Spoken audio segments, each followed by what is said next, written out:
Hello বন্ধুরা, আমি প্রিয়া, তোমাদের সকলকে ওয়েলকাম জানাচ্ছি আমার চ্যানেল প্রিয়ার সংসারে। আজ হলো রবিবার, তো একটুখানি রেডি হয়েছি। রেডি বলতে কিছুই না, জাস্ট একটু লিপস্টিক আর জামাটা পরেছি। তো যাবো একটুখানি কুমোরটুলি। চলো তোমাদেরকে আজকে যাতায়াতের পথে তো অনেকবার দেখেছি কুমোরটুলি, আজকে তোমাদেরকে কুমোরটুলিটা দেখাবো। কুমোরটুলিতে কী কিনতে যাচ্ছি কী না সেগুলো সমস্ত কিছুই তোমাদের সাথে শেয়ার করবো, দেখতে থাকো পুরো ভিডিওটা। তো এই দেখো, আমি আর মা রেডি হয়ে চলে এসেছি অটো ধরার জন্য। আমার বাড়ি থেকে এক অটোতে কুমোরটুলি যাওয়া যায়। তোমরা যদি কেউ কুমোরটুলিতে যেতে চাও সেক্ষেত্রে যদি শিয়ালদা থেকে আসো তাহলে তোমরা শ্যামবাজারে নামতে পারো, আর যদি বাগবাজার থেকে দমদম হয়ে আসো সেক্ষেত্রেও তোমরা বাগবাজারে নামবে। ওখান থেকে এক অটোতে তোমরা পেয়ে যাবে বাগবাজার ঘাট। তো বাগবাজার ঘাট থেকে একটুখানি হেঁটে গেলে হয়, কিন্তু যদি তোমরা রাস্তা চিনতে না পারো সেক্ষেত্রে আরেকটা অটো করে একদম কুমোরটুলির গেটের মুখে তোমরা নামতে পারো। তো আমরা তো যাচ্ছি, আজকে কিছু দোকানের জিনিস নেওয়ার আছে। দোকানের জিনিস ছাড়াও যেটা মেনলি নেওয়ার আছে সেটা হচ্ছে গিয়ে টাইটেল আর থাম্বেল দেখেই তোমরা বুঝতে পেরে গিয়েছো যে হ্যাঁ, মাটির হাঁড়ি নেবো আর মাটির বোতল নেবো। আমি খুব একটা ফ্রিজের জল খাই না, পছন্দও করি না ফ্রিজের জল খাওয়া, তো ওই জন্যই মাটির বোতলটা নেবো। তো এই দেখো, এটা হলো কুমোরটুলির মেন গেট, মানে একদম প্রথম গেট হলো এইটা। এখান থেকে আমরা যাব। তো তার আগে আমরা মায়ের জন্য ওয়েট করছি। আর এখানে দেখো, এখানে এই মাসিমা ডিম বিক্রি করে। এখানে ডবল কুসুমের ডিম তোমরা পেয়ে যাবে, ডিম টোস্ট পেয়ে যাবে। যদি কেউ খেতে চাও খেতে পারো, মাসির হাতের রান্না কিন্তু খুবই ভালো। তো আজকে আমরা খাওয়া দাওয়া করবো না। তো মা দেখো চলে এসেছে নেক্সট অটোতে, একসঙ্গে অটোতে পাইনি জায়গা তাই জন্য। আর এখানে আমরা একটা মানে শোরুমে এসেছি মাটির জিনিসের। এখানে অনেক কিছু পাওয়া যায় মাটির, তো আমরা সেরকম কিছু পাইনি বলে আমরা ওই জন্য অপোজিটে আরেকটা দোকান আছে সেই দোকানে আমরা যাচ্ছি। এইখানে মাটির তোমরা প্রচুর প্রচুর প্রচুর ভ্যারাইটি জিনিসপত্র পেয়ে যাবে। আর কাকু খুবই ভালো, খুবই মানে কি বলবো, হেল্পফুল। তো এখানে দেখো কত মাটির বোতল রাখা রয়েছে, কিছু রং করা আর কিছু এমনি। তো আমি এমনিটাই নিয়েছি, আমি রং করাটা নিইনি। আর এই দেখো, এখানে রং করা কুজো রয়েছে যেটা কল সিস্টেমের। তো তোমরা কেউ যদি চাও এখান থেকে কিন্তু পারচেস তোমরা করতে পারো। তো বিভিন্ন রকমের থালা, তারপর তোমার ফুলদানি, ঢাকা, এই সরা, তারপরে তোমার দেখো এখানে ডেচকি মতন একটা জিনিসও রয়েছে, আর বড় বড় ফুলদানিও রয়েছে। তারপর দই পাতার যে হাঁড়িগুলো হয় সেইগুলো। তো আর কাকু এখানে আমাকে দেখাচ্ছে আর বোঝাচ্ছে যে আওয়াজ হলে পরে ভালো হয়। ওইখান থেকে আমরা বোতলটা নিয়ে বেরিয়ে গেছি। আর এইখানে এবার আমরা তোমাকে কুমোরটুলিটা চলে একটু ঘুরে দেখাই। তো এখনই দেখো দুর্গা ঠাকুর স্টার্ট হয়ে গেছে। তো এইগুলো হয়তো কারোর বাড়ির বা কিছু হয়তো আগে থাকতে তৈরি করে রাখছে অর্ডারের। তো এখানে প্রচুর জিনিসপত্র রয়েছে। আর একটু এগিয়ে গিয়ে এই ঘরটা থেকে আমরা কিনেছি হচ্ছে লক্ষ্মী গণেশ। এখানে প্রচুর লক্ষ্মী গণেশ রয়েছে, যেহেতু সামনেই অক্ষয় তৃতীয়া, তো সেই জন্য আমি এই জোড়াটা নিয়েছি। মানে লক্ষ্মী গণেশগুলোর মুখগুলো খুব সুন্দর। আর কুমোরটুলি জানো তো একটা আভিজাত্যপূর্ণ জায়গা, যেখানে তোমার মানে ঠাকুরের মুখ দেখলেই পছন্দ হবে। এই ঠাকুরটা কী ঠাকুর গেস করো তো তোমরা, গেস করে আমাকে কমেন্টে বলো, পরের দিন আমি উত্তর দেবো তোমাদেরকে।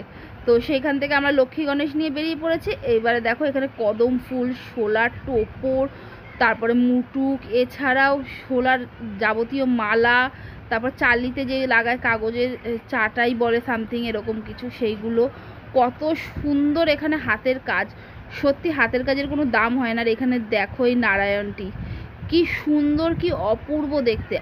যেই কুমোরটুলিটা তোমরা এত ফাঁকা এখন দেখতে পাচ্ছ, দুর্গাপুজোর আগে যদি তোমরা আসো সেক্ষেত্রে কিন্তু মানে তোমরা পা মাটিতে রাখতে পারবে না, এরকম একটা বিষয়। তো এখানে দেখো অনেক জায়গায় লক্ষ্মী গণেশ তৈরি হচ্ছে। তারপর তোমাদের দুর্গা ঠাকুরের সরস্বতী এগুলো সব তৈরি করে রাখছে। এরা অফ সিজনে এগুলো তৈরি করে রাখে যাতে দুর্গাপুজোর টাইমে এদের কোনো হেডেক না থাকে, তখন খালি একটুখানি পালিশ টালিশ করে দিলেই হবে। কারোর বাড়ির অন্নপূর্ণা এখানে রাখা রয়েছে, যেটা হয়তো সে নিয়ে যেতে পারেনি কোনো অসুবিধার কারণে, তো রয়েছে এখনো অবধি। আর এইখানকার এই সোদা গন্ধটা, মাটির সোদা গন্ধ, জাস্ট অ্যামেজিং। মানে এই গন্ধটা মানে তুমি যত পারবে তুমি নিতেই থাকবে, মানে তুমি নিজেকে কন্ট্রোলই করতে পারবে না, এতটাই এই গন্ধটা ভালো লাগে। তো এইখান থেকে আমরা যাচ্ছি হচ্ছে, আমরা যেখানে যাব আর কি, ওইখানে আমি হাঁড়িটা পাইনি। হাঁড়িটা না পাওয়ার কারণ হলো হচ্ছে গিয়ে মানে ওনার কাছে যে হাঁড়িগুলো রয়েছে সেগুলো একটু কস্টলি, আর তার থেকেও বড় কথা যে মানে ওই হাঁড়িতে রান্না করলে পরে হাঁড়ি ফেটে যেতে পারে, তো সেই কারণে। তো এই দেখো এখানে কি সুন্দর সুন্দর মূর্তি রাখা রয়েছে, জাস্ট অসাধারণ। একটা বাবা লোকনাথ তৈরি হচ্ছে, এখানে প্রচুর প্রচুর জিনিস সুন্দর রয়েছে। তো এই দেখো আমাদের নেওয়া হয়ে গেছে। তো সেখান থেকে নিয়ে নিয়েছি। এবারে যাচ্ছি, এখানে একটা বগলা মায়ের মন্দির আছে, খুবই জাগ্রত, প্রচুর লোক আসে, শুক্রবার করে আসে।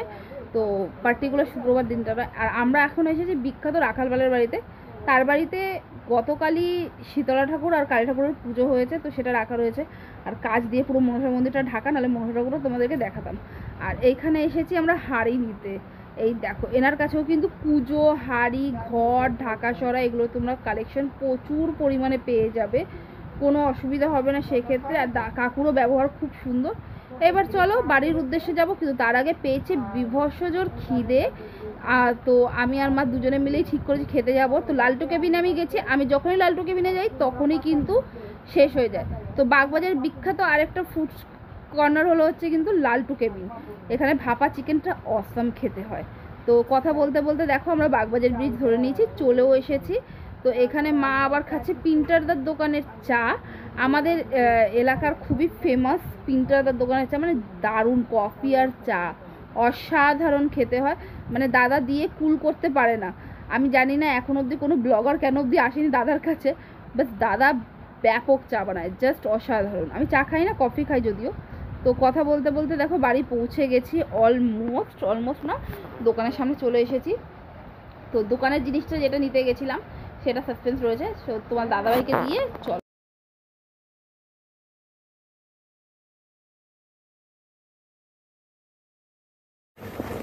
আরে জাস্ট গা হাত পা ধুয়ে এলাম। তো চলো তোমাদেরকে দেখাই যে কুমোরটুলি থেকে কী কী নিয়ে এসেছি। তো কিনেছি এখানে হচ্ছে লক্ষ্মী গণেশ, অক্ষয় তৃতীয়ার পুজো করব বলে।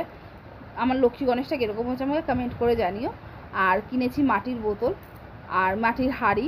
তো লক্ষ্মীটাও দেখো খুব কিউট। তোমরা বন্ধুরা যারা আমার চ্যানেলে নতুন, প্লিজ আমার চ্যানেলটা সাবস্ক্রাইব করে নিও, আর ভিডিওটা ভালো লাগলে একটু লাইক করে দিও। তো দেখো বোতলটাও খুব সুন্দর হয়েছে। আমি পরে যদি পারি তাহলে বোতলটা আর্টওয়ার্ক করবো, কিন্তু আমার ইচ্ছে নেই আর্টওয়ার্ক করার। তো এই দেখো হাঁড়ির সঙ্গে দিয়েছে একটা সরা, আর হাঁড়িটার মধ্যে দিয়েছে বিড়ে, যাতে হাঁড়িটা রাখা হয় আর কি। এই হাঁড়িটার মধ্যে খুব তাড়াতাড়ি আমি একটা নতুন ডিশ করে তোমাদেরকে দেখাবো। তো আজকের ভিডিওটা এখানেই এন্ড করছি। তোমরা সকলে ভালো থেকো, সুস্থ থেকো। আর ভিডিওটা ভালো লাগলে পরে প্লিজ ছেড়ে যাওয়ার আগে একটা লাইক করে দিও। আমার চ্যানেলে নতুন হলে একটু সাবস্ক্রাইব করে নিও চ্যানেলটাকে। ভিডিওটা ভালো লাগলে শেয়ার করেও রাখতে পারো। ওকে বাই, দেখা হচ্ছে অন্য একটা ভিডিওতে।